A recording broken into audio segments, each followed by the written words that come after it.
Selamat pagi Bapak Ibu, Saudara-saudari sekalian. Kembali inspirasi menyapa kita pada pagi hari ini. Masih dalam suasana Imlek, saya ingin mengucapkan selamat Tahun Baru Imlek kepada Bapak Ibu, Saudara-saudari sekalian yang merayakannya. Mungkin Imlek tahun ini kita terasa berbeda dari tahun-tahun yang sebelumnya.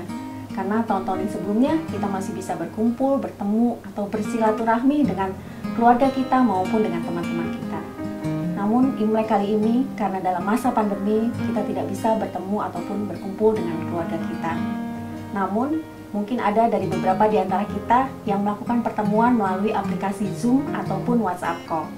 Begitu juga dengan keluarga saya. Kami pun melakukan pertemuan melalui aplikasi Zoom. Pertemuan melalui aplikasi Zoom tidak mengurangi kebersamaan kami. Kami tetap masih bisa bersenda gurau, masih bisa berbincang-bincang mengenai banyak hal. Dari mulai pandemi, masalah banjir, bahkan sampai kepada masalah pasangan hidup. Karena ada beberapa di antara sepupu saya yang masih belum menikah. Salah satu dari sepupu saya mengatakan bahwa pada tahun ini ia berencana ingin menikah dengan pasangan hidup yang belum percaya kepada Tuhan. Karena keluarga saya berasal dari keluarga yang sudah percaya kepada Tuhan, maka terjadi beberapa perdebatan di antara kami.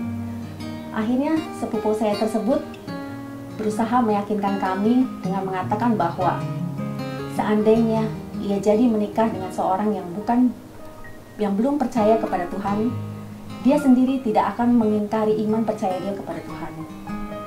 Saat itu saya langsung terpikir akan kisah dari Raja Salomo. Kita di sini semua tentu tahu mengenai kisah Raja Salomo. Salomo adalah raja ketiga dari bangsa Israel setelah Raja Saul dan Raja Daud ayahnya.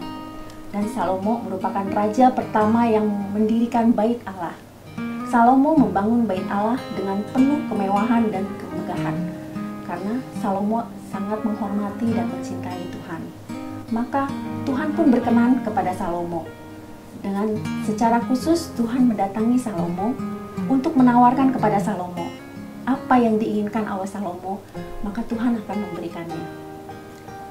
Seandainya kita di posisi Salomo pada saat itu, mungkin kita akan meminta kekayaan, kejayaan, kesehatan, umur panjang, ataupun hal-hal yang lainnya.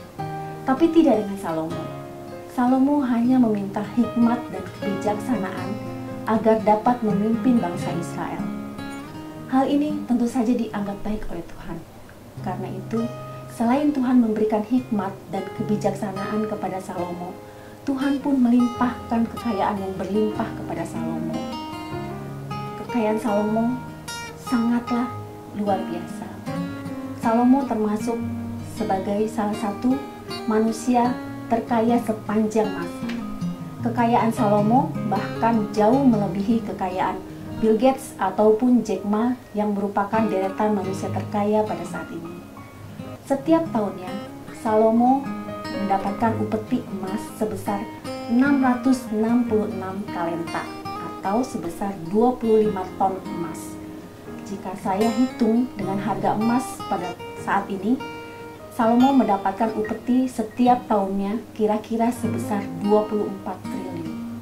Dan itu belum termasuk kekayaan Salomo yang lainnya. Selain kekayaan, Salomo juga terkenal akan hikmat dan kebijaksanaannya. Hikmat dan kebijaksanaan Salomo melebihi seluruh Bani Timur, bahkan seluruh orang Mesir pada saat itu. Banyak raja-raja berdatangan kepada Salomo hanya untuk mendengarkan hikmat daripada Salomo, termasuk salah satunya Ratu Sheba. Dan Salomo sendiri pun membuat 3.000 amsal dan 1.005 nyanyian. Namun, sayangnya, keberhasilan Salomo di bidang kekayaan maupun hikmat dan kebijaksanaan tidak diimbangi dalam kehidupan rumah tangganya. Salomo mempunyai 700 istri dan 300 gundik. Dan bahkan sebagian dari istri-istrinya tersebut merupakan perempuan dari bangsa lain atau perempuan yang belum percaya kepada Tuhan dan menyembah Allah lain. Istri-istri Salomo tersebut membujuk Salomo untuk ikut menyembah Allah lain. Dan pada akhirnya Salomo pun ikut terbujuk rayu dari istrinya tersebut mulai menyembah Allah lain. Bahkan Salomo membuat bukit persembahan atau bukit pengorbanan untuk Allah lain tersebut. Mengapa seorang Salomo yang begitu dipenuhi oleh hikmat kebijaksanaan, yang sedari kecil dididik untuk cinta Tuhan, takut akan Tuhan, Salomo pasti tahu akan perintah Tuhan kepada bangsa Israel bahwa jangan ada Allah lain di hadapanku. Bahkan Allah sendiri pun pernah datang kepada Salomo yang kedua kalinya, hanya untuk menegaskan kepada Salomo bahwa Tuhan akan meneguhkan seluruh kerajaan Israel apabila Salomo tetap setia beribadah kepada Tuhan. Dan apabila Salomo beribadah kepada Allah lain, Tuhan akan menghancurkan negara Israel.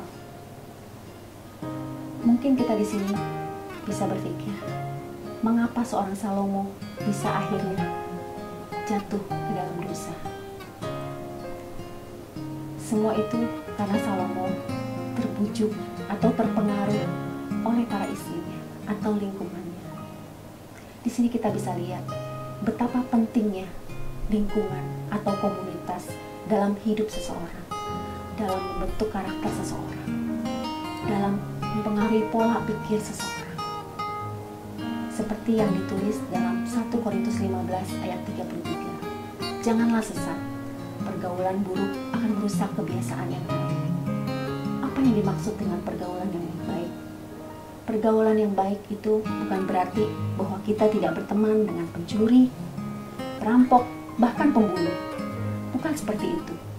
Pergaulan yang baik juga bukan berarti bahwa kita punya teman yang bisa diajak bersenda gurau, bisa diajak berbincang-bincang, bahkan diajak untuk menghabiskan waktu bersama-sama. Bukan hanya itu. Tapi komunitas yang baik adalah komunitas di mana kita bisa bertumbuh di dalam kerohanian iman kita terhadap Tuhan. Komunitas yang bisa menjaga kita untuk kita bisa tetap terus berada di dalam jalannya Tuhan, yang mau menasehati kita ataupun menegur kita. Mungkin banyak di antara kita yang merasa bahwa teman yang baik itu adalah teman yang selalu sependapat dengan kita, yang selalu setuju dengan apapun yang kita lakukan. Setiap manusia pasti mempunyai kesalahan. Setiap manusia pasti mempunyai blind spotnya masing-masing. Dan kita membutuhkan orang yang dapat melihat blind spot kita ataupun menegur kita jika kita melakukan kesalahan. Komunitas yang baik itu tidak hanya terbatas dalam lingkungan gereja saja.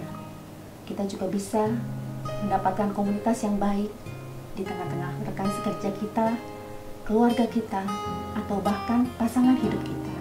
Karena bersama pasangan hidup kita lah kita nanti akan berbagi berbagai macam hal. Dan akhir kata, Bapak Ibu, saudara-saudari sekalian, saya ingin mengingatkan kepada kita semua seperti yang tertulis di dalam kitab Ibrani 10 ayat 24 dan 25. Dan marilah kita saling memperhatikan supaya kita saling mendorong dalam kasih dan dalam pekerjaan baik. Janganlah kita menjauhkan diri dari pertemuan-pertemuan ibadah kita seperti yang dibiasakan oleh beberapa orang. Tetapi marilah kita saling menasihati dan semakin giat melakukannya menjelang hari Tuhan yang mendekat. Terima kasih. Tuhan Yesus memberkati.